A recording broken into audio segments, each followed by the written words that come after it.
Hey, Wichita. Welcome back to episode 3 of Coffee Break the Podcast. I'm here with my co-host today, Paul Cruz. That's right. Hi, everyone. I'm Officer Paul Cruz here with Chad Ditch. Finally got the opportunity to come in and be part of the show. I was under the weather, thanks to Ditch. Yeah, it was my fault. I wasn't wearing my mask. But we're here excited to talk about our special guests, which is going to be an interesting story, given that it's Deputy Chief Jose Salcido. Yeah, good dude. And he's been on with the police department for a long time. He's held multiple positions within the police department, so it's got a unique story.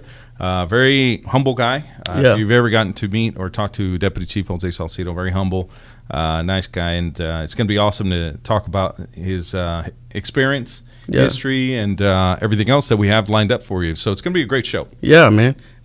You got some big shoes to fill. I do. Trevor's not here. Here. So shout out to Trevor. He's under the weather, thanks to Ditch. Yeah, and way to bring it up again. Yep, pretty much. Just got to make sure we get it out there. Yeah. And so shout out to Trevor for not being able to make it at this episode. Yeah. So I know he's probably going to be watching. So he will. Yeah. He will. And then, man, coffee break. So we always have our cup of coffee with us. You just got a plain black mug, or you got something? I got to keep it slick. You got to keep it slick, nice, and clean. Yeah, I call that basic. It's all right. It's just basic. No, it's called minimalist. Minimalist. Okay. I got my Different Strokes mug finally came in. You're all over the place with these mugs. What's going on with that? Every episode, it just goes from one extreme to the other. No, man. No, I like to. First off, Different Strokes, one of the greatest 1970s sitcoms of all time. Have you seen the show? It is. You're right. I'll give you that. What you talking about, Willis? Yep. I give you that. Mm-hmm. So that's a good show. Sanford and Sons? I haven't seen that one. Oh, man. Do you watch TV? I do watch TV. Okay. But I'm always busy. That is true. He was so busy he couldn't even take off the blazer. You know what? I like this blazer. You do look sharp. You've been hating on this blazer. I have been. I think it's because I'm just jealous, man. You look sharp, man. Thank you. I appreciate that. So how was your Easter? Was just over the weekend. How was your Easter? I was sick, Ditch. Remember? And he's saying my last name now. He's saying Ditch, just so y'all know. No, honestly, it was great. I had a lot of fun with my kids. Yeah. I have two daughters, 8 and 5-year-old. Oh, okay. And so, like always, we hide the eggs, and then they got to go find it. Funny thing is, my youngest, my 5-year-old, she hit it so well that we went about our day, went to other activities, had dinner. And then we went to go get my wife went to go get the mail, and then found the 2 eggs that nobody accounted for. So they were just there. She was hilarious, which was kind of a funny thing. Yeah. And so my 5-year-old's like, "See, Dad, I told you I was better at hiding eggs than you." Right. Do you guys do the cascalones? The ones that you crack and the confetti comes out? Oh, that's what they're called, right? Yeah. No, we didn't this year. Yeah. Come to think about it, I wish I would have done it this year. Yeah. We need to do it again. I'm gonna note that for next year. Yeah, note it down. Mm-hmm. We my kids are 15 and 13. Oh, so they're older. They are older, but they still want to be. Do they even hang out with you? Yeah, they do, man. They do from time to time. They watch the podcast, so that's pretty cool. But we do the glow in the dark ones. Oh, those are pretty dope. Yeah, that is. And so we hit them. We live in an apartment downtown right now because we're building a house, and we hit them all over this little apartment. But it was cool because you get the view from downtown coming in through the windows and stuff like that, and then the glow in the dark. It's pretty dope, man. That sounds like fun. Yeah, it was a fun experience. Awesome. So, but yeah, why not just? I think Deputy Chief Salcido is here. Deputy Chief Salcido is here. So let's go get a quick coffee break, and then we'll be right back with the interview. All right, here we go.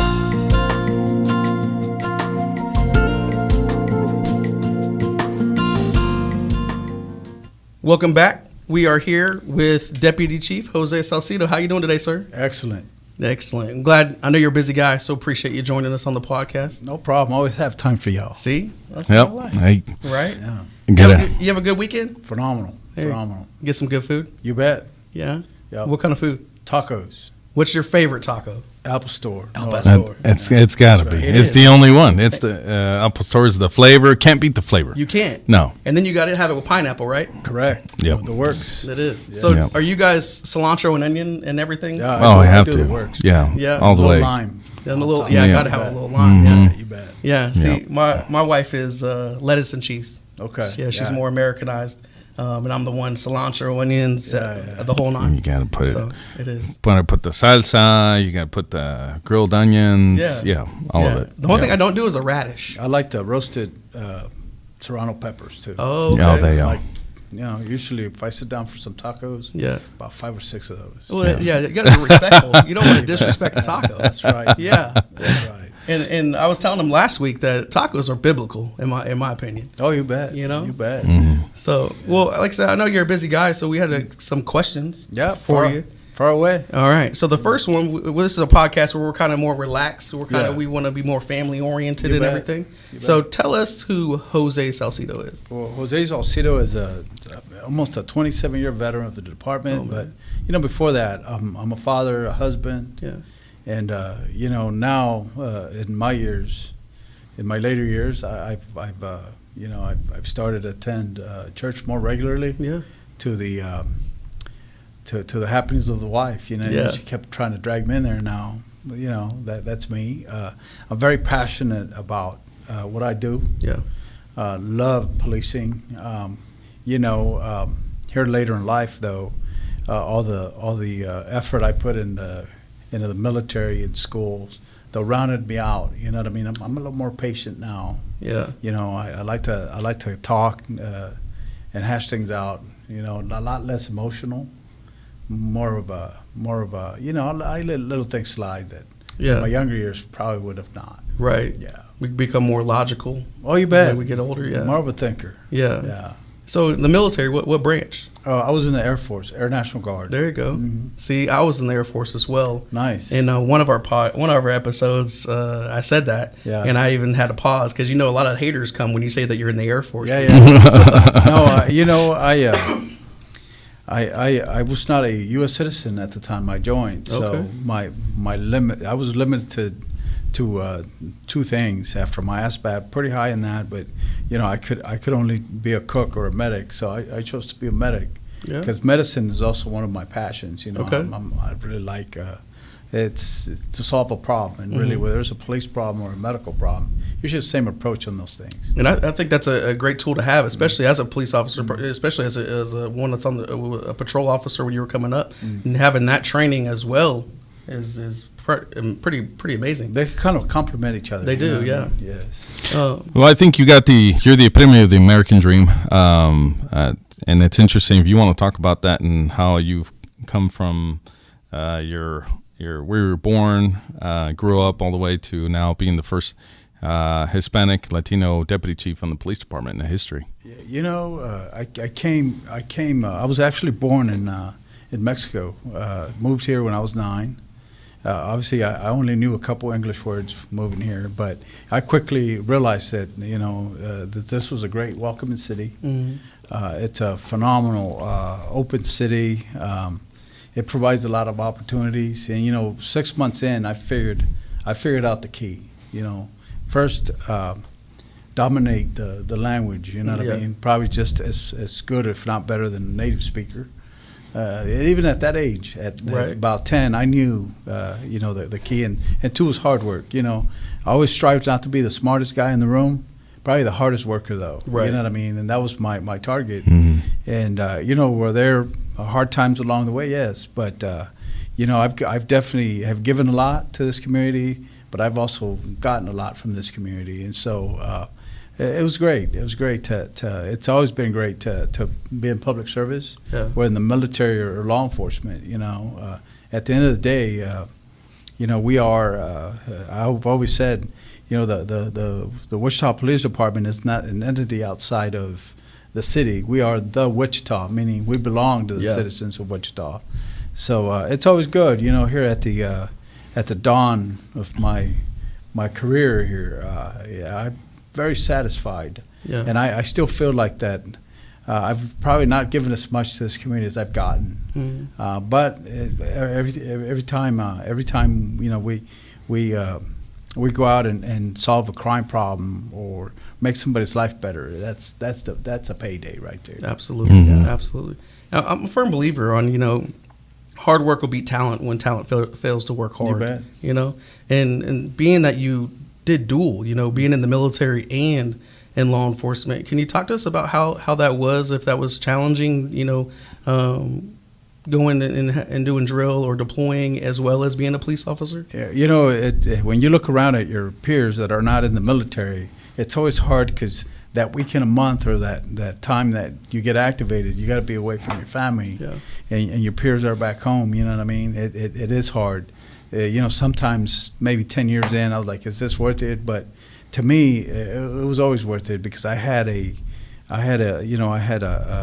very good group of friends in the Guard, in the medical squadron, but I also had a great group of friends here. So a lot of times, you do this for the camaraderie, to hang out with people and to do things. And so it was always great, to be with friends, and it made it easier.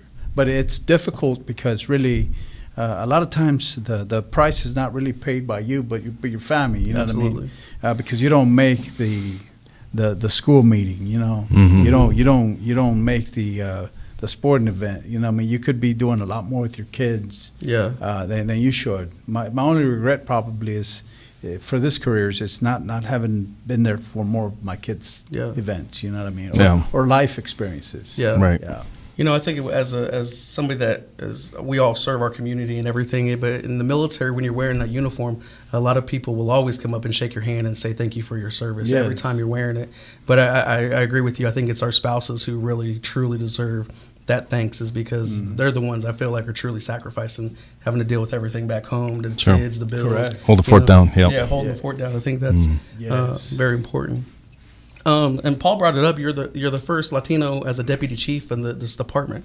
Being that 9-year-old kid that came here from Mexico, just learning the language and everything. How did that make you feel when you got those colonel bars? It was very interesting. But there was a group of community members that had a little function for me at the Evergreen Rec Center. Yeah. So to me, having a group of 200 people come together to celebrate my promotion, it was almost like it was a victory for them. You know what I mean? One of ours made it. You know what I mean? People from the neighborhood. Right. So it was great. It felt good to kind of not just get the recognition here within the organization, but out in the community for people to come out and say, we made it. And it seemed like to be their thing too. Yeah. And so that was kind of cool. You know what I mean? Yeah. For them to come out. We had a couple of restaurants donate the food to the crowd and stuff. And they brought a band and they played, and it was a good celebration. Yeah. My mother attended. She died last year. But it was kind of cool, to have that moment and have those pictures. Yeah. Because it was also her victory. You know what I mean? Absolutely. Right. Absolutely. This guy made it. Yeah. So in that respect, it was good. And the other is it was to kind of offer hope to the Latino officers in the department, and also the officers of color, that it's not just, it's for you too. You know what I mean? Yes. No, definitely. Myself, I am only a little bit Hispanic. I never grew up, knowing the challenges it is to be of a different color, a different ethnicity. So I can only imagine what you, Chief Paul, other officers of color have gone through to get up into the ranks. So I'm sure that was a very humbling and amazing experience. So. Yeah, but the thing is, a lot of my mentors on the department, they were white. Yeah. And it was kind of interesting to ride in a car with them, because I get an appreciation for Garth Brooks. Yeah, right. So it just opens your eye. It opens your mind to different things. Yeah. And it is phenomenal. To do that. You bet. And it also speaks to the diversity and that really is within the police department. So for those that are considering career in law enforcement, especially with the Wichita Police Department, we are taking applications. Want to make a little plug right there. Right. And but at the same time, it's been a great experience. And Wichita really has moved towards really diversifying the police department and looking at ways to making it better and improving our relationship always with the Latino community. Correct. Paul was telling me about a story before we came down here that he was actually you were his first ride-along that he had before he came. That's right. I was telling Ditch, I was like, I don't know if you remember, but back when I was a reporter, for those of you that might not know, I used to be a reporter. for the local Hispanic TV station. And then we did a ride-along in Spanish with Deputy Chief Salcido. And it was interesting because the first ride-along ended up being a high-risk stop, and some arrests were made. But we did several ride-alongs and got to get an inside look back then, many years ago. That's how Paul cut the bug. Yeah. And I can tell you, I remember so distinctly the car stop he was referring to happened off of Market Daily. I stopped a guy and had a gun, took a gun off of him. I think he was a gang member. Yeah, he had just shot at another vehicle. Correct. Yeah. You know what I mean? But I have always enjoyed it. The thing about being deputy chief though you miss those getting times. out there and doing the car stops, talking to people. Most like talking to people. You know what I mean? Back then they didn't issue tasers. Yeah, they didn't. And so you had to de-escalate by nature. You know what I mean? I hardly ever had to use force. Yeah, and that's because I could talk to people. Yeah. So it was great. So I miss those days. You know what I mean? But even as like the captain at Patrol South when I was down there, man, they'd be calling me at like 3 a.m. to say, "Hey, we solved this crime." I remember there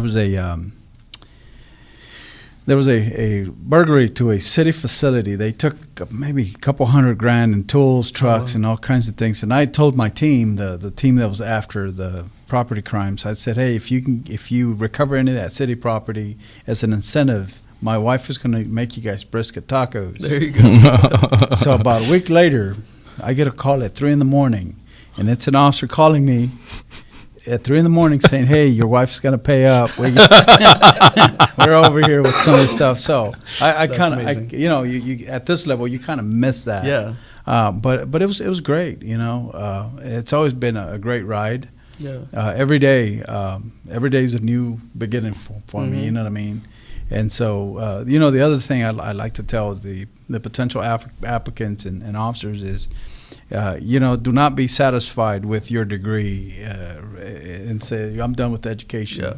No. You have to kind of keep that going. Yeah. Make education a lifelong journey. You know, if there's something you always wondered about, go after that and learn that and come after that. I find myself being a very prolific reader. And always not shy to kind of listen to other things. You know what I mean? Like for right now, this might sound weird to you, but my kids got me listening to Kanye West. Yeah, it's kind of crazy, but it's good stuff. It is, yeah. Yeah. And so I know all about that current drama with Kanye and Kim. Yeah. And the other day I said something. I was like, "Did you guys happen to catch it?" And they both looked at me like I was crazy. Right. But I said, "Hey, you guys started me looking at that." Yeah. This is your fault. Yeah. Right now they got me watching Atlanta, which is, I don't know if you've seen the show, but it's pretty good. Okay. Yeah. I highly recommend that. But they got me on that too. So There pretty you good go. stuff. Yeah. That is That's pretty awesome. cool. Yeah. So I know you're a busy guy, Chief. Yeah. So in our last few episodes, we do this game called One Has to Go. Okay. We take 4 things. Yeah. And we got to pick one of them that got to go forever. Okay. Okay. Yeah. So we'll put it on the screen, and this one is shrimp, steak, ribs, or fried chicken. One's got to go forever. Whoa, that's a tough It is. choice, man. I said, you know what? Summertime's coming up. People are going to be outdoor grilling stuff. Yeah, so, I can tell you, I love me a steak. yeah. I love fried chicken. I don't eat as much as I used to. Right. I say shrimp would have to go. Really? I told you. That's what I said. It has to be. I love shrimp. There's a restaurant out east that's very spicy. Shrimp. I think that's the Blue Hook. I think it's called. Yeah. And I get the extra hot, but I still douse it with Tabasco and Louisiana on top of that. There's a trick there, though. If you ever go up there, order their Cajun fries. Okay. And then dip them in the sauce of the shrimp. Man. Oh, man. Life-changing. I'd have to substitute the shrimp with those fries. Oh, see, for me, and I think a lot of people are going to come for me on this, maybe you guys too. I'm getting rid of ribs. Oh, no. I could not do that. No. Yeah. I just like shrimp too much. No. Fried chicken is amazing, and then obviously steak. You can replace shrimp with ceviche, so I don't know what that is. it's fish. They You can't replace shrimp with fish. That makes it fish. It's a fish cured with lime juice. So it's kind of raw, but it isn't because it's kind of cured. It's a different thing. You got to try it. I'm gonna have to. It's very it's used in the Caribbean and in Latin America. Yeah. And in the Caribbean coast and also the west coast of Mexico. So it's not just a Mexican dish, but it extends to the rest of America. Mm-hmm. Well, ribs for me they're delicious. Obviously depending on who makes them and stuff, but it's just a type of meat that I just don't really. I guess it's a texture thing, but I get it. Yeah. I get it. Well, thank you very much, Deputy Chief Jose Salcido, for being here with us. Any last thoughts? No, I'm on the line, so if anybody has questions or anything, email me. Okay. If you think you can add a perspective or you're a potential applicant that wants to join the department, feel free to reach out. We'll carve out 20-30 minutes out of the schedule to talk to you and give you the nuts and bolts and the brass tacks about what it is to do this, you know what I mean? And always willing to listen. Awesome. So thank you guys for your time. It was fun. Thank you. No, thank you. I appreciate I was all nervous walking in here. Appreciate it, Chief.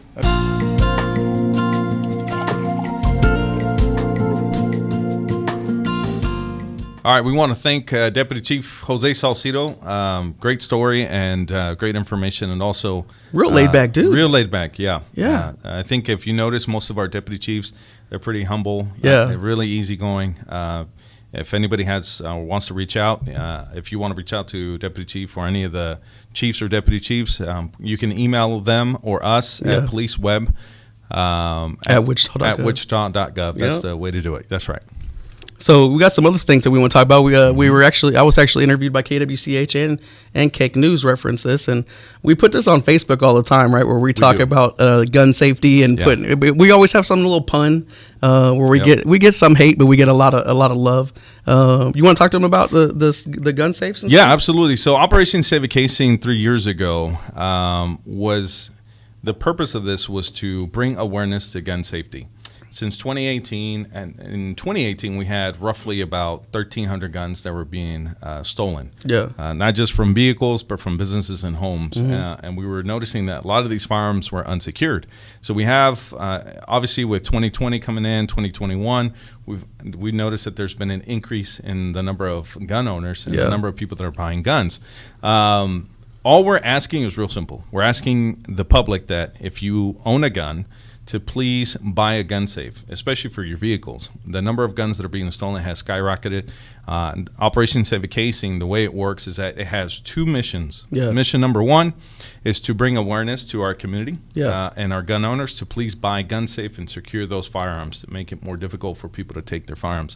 Now, people are going to say, well, what if they steal the car, or that the gun safe sometimes aren't 100% proof. I get it.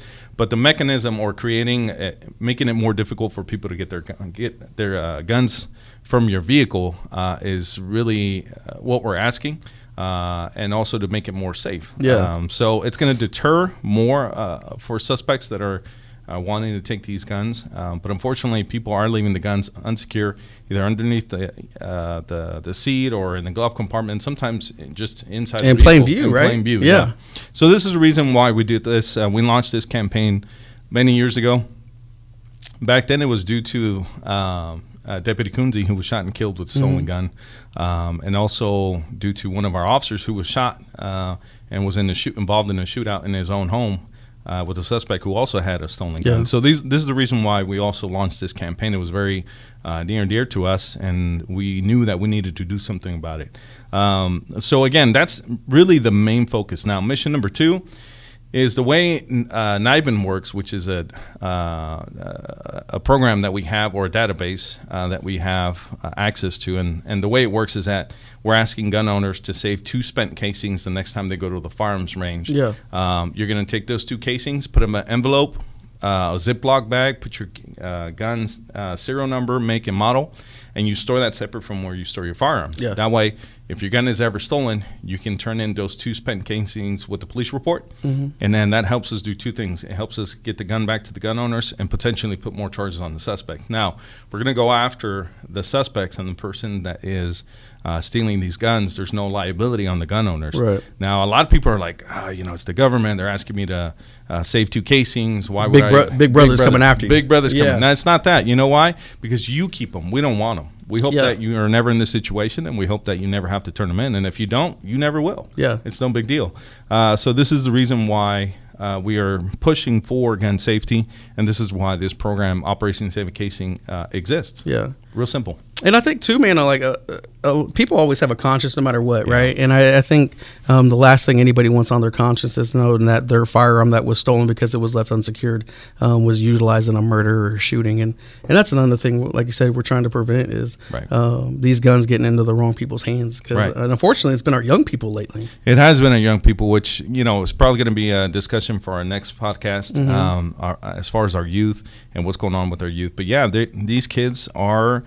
Get access to the high-capacity guns, extended magazines, very high-end weaponry that are being stolen. And unfortunately, it's people that just aren't securing these firearms. So it's real simple. We don't want these guns to end up in the wrong hands, but it is happening, and it's involving our youth. So unfortunately, that's the reality of what we're facing, which is why we're talking about it today. Yeah. And it happens a lot, like I said. And Trevor actually does a lot of cool stuff on his TikTok with public safety. Have you ever seen some of his videos? I have. He's actually quite hilarious. He is. He is. We won't. I mean, he's going to watch it, obviously, but we're not going to tell him that in person. So, but yeah, so Trevor's TikTok, I think, is Officer T Macy. I'm Officer Chad, I think, _PD on TikTok. Yep. Paul Cruz. Yeah. You can find me on TikTok as well. Yeah. I don't have as many videos as you guys. I'm just getting started. Yeah. So, but we do have the Wichita Police Department TikTok video. Yes. But I think Trevor's kind of taken it to another level. He's a funny guy. So those that might not know Trevor, he's a funny guy. Yeah. I think just in his personality, he's always got jokes. And he's a big word guy too. Yes, like he uses big words to make jokes and like not to make fun of big worded jokes, but you know what I mean? Yeah. I get what you're saying. Yep. But yeah, so I know this is your first time on this podcast. It is. Yeah. And it's been amazing. I think we're clicking pretty well. I think we are. Yeah. It's been good. But another thing. Better vibe than Trevor. Yeah. Definitely. Right. But I like to leave people with fun facts about us. All right. So do you have a fun fact that people might not know about Paul Cruz? Let's see. I actually like drawing. Really? Yeah, I like drawing. You're good at it? I'm all right. I'm not that bad. That's when you know you're a good drawer. When you like, I'm all right. I'm all right. And then you come out here and draw some Picasso masterpiece and stuff. So yeah. What about you? Let's see, man. Fun fact about me, dude. I love slow jams. Really? Yeah, man. Like in the morning, cooking. If you're sitting in the front seat with me and we're going on a road trip, Pandora slow jams. You're getting it. Picture I'm that. telling you, man. Every time. Yeah, every time. And I'm talking like 80s, 90s, 2000s. Wow. Yeah. Especially, bro, if you hear some Boys the Men, or you know who Avant is? No. Man, Avant, R&B singer from like the 90s and everything. He sings a song called Separated. Whew. That's amazing. But that's me. I like slow jams. I think some people call it like baby making music. Oh wow! Yeah, okay. That's just what I. All right, I like another slow fun jams. fact. Let's switch that up. No, you liked it. What's another fun fact about you? Let's see. I ride a motorcycle. I like motorcycles. Really? And you know, it's interesting because I didn't know. I always knew that my father was a big motorcycle guy. Mm-hmm. Apparently, the story is, according to my mom, he was the daredevil of the town. Yeah. At one point, I think he was riding so fast, and this is, I mean, the street that they lived on was mainly gravel. Yeah. So my mom tells me that she made him quit the motorcycle after this accident, but I guess the bike went under him. Ooh. And he literally chipped the ground because he was going so fast. And so it kind of was on the DL. My mom didn't really like to bring it up. So the other day recently when I finally got my motorcycle, my mom was all scared. She was worried. She said, don't be like your father. Right. So no, I'm not a crazy driver. I'm a safe driver. But I think being an officer, you're always your self-awareness is, it's always there. So riding is kind of actually relaxing for me. So there you go. It's like therapeutic. It is. So love riding. So yeah, that's another fun fact. There you go. What about man. you, Chad? Oh man, let's see. So another fun fact about You got me. a new tattoo. I did get a new tattoo, man. I love tattoos, right? I just they're one therapeutic for me, but it's just another way for me to express myself. So Right. I got this gorilla tattoo. It's not done yet, but see, that's part of his face. But I like powerful animal kind of things, right? Like gorillas, lions, things of that sort. Okay. Like prideful things. Big family guy, man. Like I think like most of us are. Yeah. So I don't know. I guess that's one fun fact. Tattoos. That's my thing, obviously. So There you go. But yeah. Well, a little bit of fun facts for you, Chad and myself. Yeah. Just trying to get you guys to know us, who we are. Yeah. But and that's the reason why we're thinking, having this podcast so you get to know us, what we're about. Yeah. And outside of just the police officer, Yes. that serious guy that's always, Sometimes it's good to like let it down, right? Yeah, Just be yeah, relaxed. absolutely. Just be human. Because before we put the uniform on, right? We're a person. You're a man. I'm a man. That's right. That's just how we are. So, Yep. please, guys, if you have questions or anything you want to ask us, hit us up. policeweb@wichita.gov. Are you officers that are out there watching? Because I know a lot of them email me, text me. They watch a lot. They watch so a lot. That's probably most of your viewers. Yeah, right I now. know, right? They're messaging me saying like they like it. They like how it's like relaxed and family oriented. So, Yeah. thanks again, man, for coming out here. I'm glad we're Absolutely. able to hang out. That's right. And thank you all for tuning in. Remember, comment, share, and then like the video. We really want to be able to get this podcast going. So please, we need your support. We need your help in sharing the video, and then also talking about it, sharing it with amongst friends and family so we can get more viewership. Yeah, appreciate it. Yep. Y'all have a good day. Peace.